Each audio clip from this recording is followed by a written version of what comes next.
So number one is the right atrium. Okay, the number one is on the outside of the chamber, but it actually indicates this upper right chamber, the right atrium. Number two is the right auricle. So that is the ruffled looking edge here on the right atrium. Number three here is the coronary sulcus. I'm gonna open this here. So sulcus is a shallow groove, and that sulcus is where this right coronary artery here, okay, lies. So three is the actual groove that this artery lies within. Number four is the right ventricle.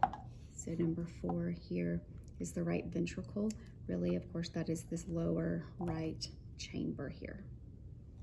Okay. Number five is the anterior interventricular sulcus.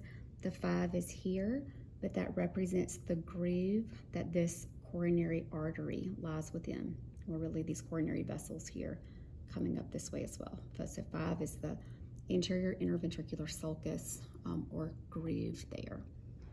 Number six is the left ventricle. So six is here. It actually represents this lower, of course, this lower left-hand chamber.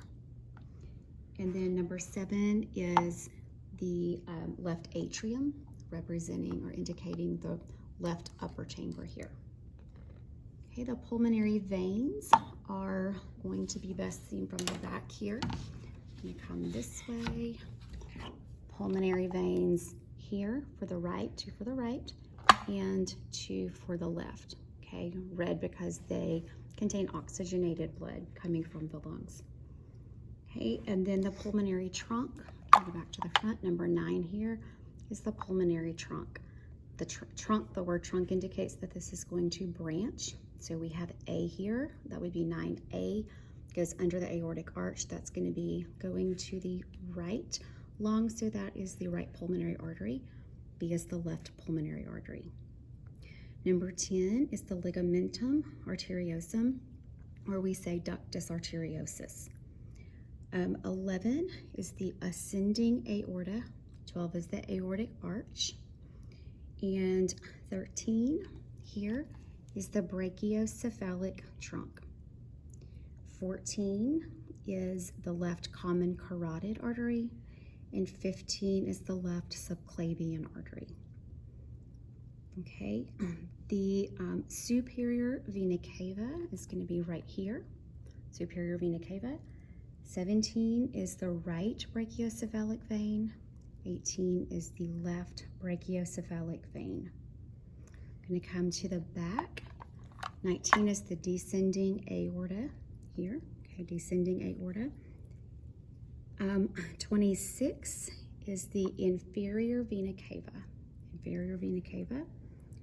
27, we're on the back still here. Number 27 is the coronary sinus.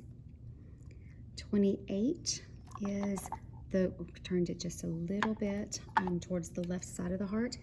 28 is the great cardiac vein. Okay.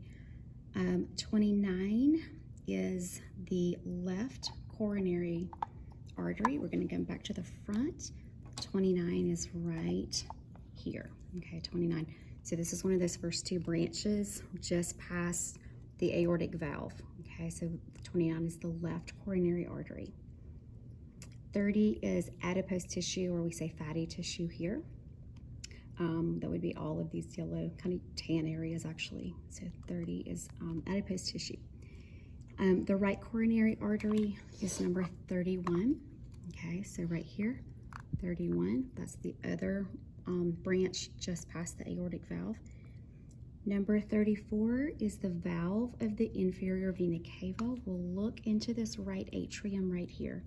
So the opening for that vena cava is 33. Its valve is number 34. Okay. The tricuspid valve, we're going to go into here. Okay, so this is the right atrium, the right ventricle. That tricuspid valve is between the two. Number 35 right here. The pulmonary valve is right here. Okay, they've removed one of the cusps here, so we only see 2 of the 3, but 37 is the pulmonary valve. Okay, in this lower area, we're going to go back to the area of the tricuspid valve. We're going to ignore the numbers and use the descriptions that are on your handout. So for number 40, it says on your sheet, chordae tendineae. Those are these little white strings. Okay, the strings are the chordae tendineae, and I will use the description on your handout, but I'll put a 40 sticker right here. 41 is the bicuspid valve. You may also, of course, say mitral valve for 41. Okay, and then the papillary muscle is number 42, but we're going to ignore the numbers because we can see there's a 40 there. These are the little cone-shaped muscles here that anchor the chordae tendineae, the strings. Okay, the interventricular septum is right here. So between my fingers, I'm holding the interventricular septum, although it's labeled in a weird place back here, okay, in the left ventricle. The aortic valve is back here, so we kind of move this mitral valve out of the way. We can see number 45 back there. That is at the base of the aorta, so that is the aortic valve. The small cardiac vein is going to take us back to the back, okay? So on the back of the heart, we had the coronary sinus earlier, and here is the small cardiac vein, okay, number 46. The apex of the heart is this lower part here. That's number 48, okay, here. And the circumflex branch of the left coronary artery, you can say circumflex artery. That's going to be 49. It is a branch of the left coronary artery, which is 29. So it comes around, circumflex means it comes around to the back of the heart. Okay, this part right here. And then the left auricle is 51. Okay, so the ruffled edge on the left ventricle, left atrium, excuse me. And then the pectinate muscle is labeled here. Pectinate muscle is 52. Okay, it's just the texture there on the inner wall of the atria. The fossa ovalis is labeled in this right atrium, number 55. You may also call that the foramen ovale. Okay. Okay, and then the valve of the coronary sinus is going to be 57.